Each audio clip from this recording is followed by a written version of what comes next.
Hello, and welcome to Celiac.com news. Subscribe to our channel to get the latest celiac disease and gluten-free diet news. And if you have any questions, be sure to join the Celiac.com forum online at celiac.com. And now, let's move on to the latest Celiac.com news. Novel enzyme therapies could lead to gluten digestion in celiac disease. A recent review explores the potential of enzyme therapies to help individuals with celiac disease manage gluten exposure.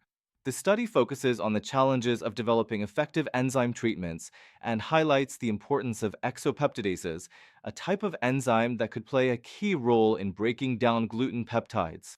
Celiac disease is an autoimmune condition triggered by gluten, a protein found in wheat, barley, and rye. When people with celiac disease consume gluten, their immune system attacks the small intestine, causing inflammation and damage. Gluten is particularly hard to digest because it contains high levels of proline and glutamine, two amino acids that resist breakdown by typical digestive enzymes. Even small amounts of gluten can cause symptoms like stomach pain, bloating, and fatigue, and long-term exposure can lead to serious complications. While a strict gluten-free diet is the primary treatment, accidental gluten exposure is common, especially when dining out or traveling. This has led researchers to explore enzyme therapies that can break down gluten before it triggers an immune response. Most existing enzyme therapies focus on endopeptidases, enzymes that break proteins into smaller pieces. These enzymes target proline and glutamine residues in gluten, but they have significant limitations.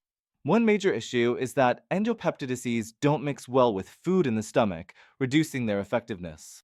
Additionally, they don't fully digest gluten into harmless, absorbable fragments, leaving behind peptides that can still trigger an immune response. Another challenge is that many enzymes are unstable in the acidic environment of the stomach, limiting their activity. These challenges have made it difficult to translate promising lab results into effective treatments for patients.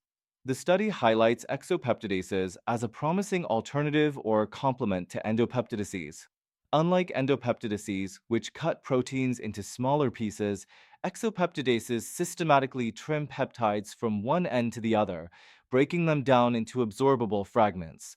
This makes exopeptidases particularly effective at digesting proline-rich peptides like those found in gluten. However, exopeptidases also have limitations. Each exopeptidase can only cleave specific amino acids, meaning a single enzyme isn't enough to fully digest gluten. To be effective, exopeptidases must be used in combinations that mimic the natural diversity of enzymes in the small intestine. The study suggests that combining exopeptidases with other enzymes could create a more comprehensive solution for gluten digestion. Developing effective enzyme therapies requires addressing several key challenges. First, enzymes must be designed to work effectively in the small intestine, where gluten digestion primarily occurs. They also need to remain active across the digestive tract, from the acidic environment of the stomach to the alkaline small intestine. Another critical factor is testing enzyme therapies under real-world conditions, such as with typical meals, to ensure they function as intended.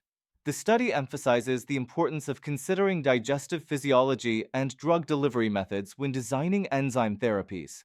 The study outlines several potential applications for enzyme therapies. One major use would be as a rescue treatment for individuals who accidentally consume gluten, helping to reduce symptoms and prevent immune reactions.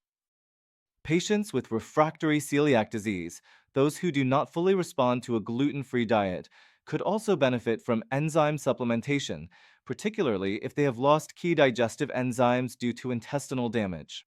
Additionally, exopeptidases could support digestion of other difficult-to-break proteins, such as caseins and collagens, which are associated with gastrointestinal distress. Future research should focus on developing enzyme combinations that work synergistically and remain stable throughout the digestive tract. Advances in computational enzymology and drug delivery systems could accelerate progress in this area. For individuals with celiac disease, accidental gluten exposure is a constant concern. Even with a strict gluten-free diet, trace amounts of gluten can cause symptoms and long-term damage. Enzyme therapies, particularly those involving exopeptidases, offer hope for reducing the risks associated with accidental gluten ingestion. By breaking down gluten into harmless fragments, these therapies could provide an additional layer of protection, making it easier for people with celiac disease to navigate social situations, travel, and dine out without fear. While more research is needed, the study highlights the potential of enzyme therapies to improve quality of life for those living with celiac disease. This review underscores the challenges and opportunities in developing enzyme therapies for celiac disease. While current treatments have limitations, the study suggests that exopeptidases, especially when used in combination with other enzymes, could offer a more effective solution. By focusing on the small intestine and leveraging natural digestive processes, researchers may be able to create therapies that neutralize gluten before it triggers an immune response. For people with celiac disease, this research represents a promising step toward greater freedom and peace of mind in managing their condition. As science advances, enzyme therapies could become a vital tool in the fight against gluten-related harm. To get the latest celiac disease news and information, be sure to subscribe to celiac.com news. Thank you for tuning in, and see you next time.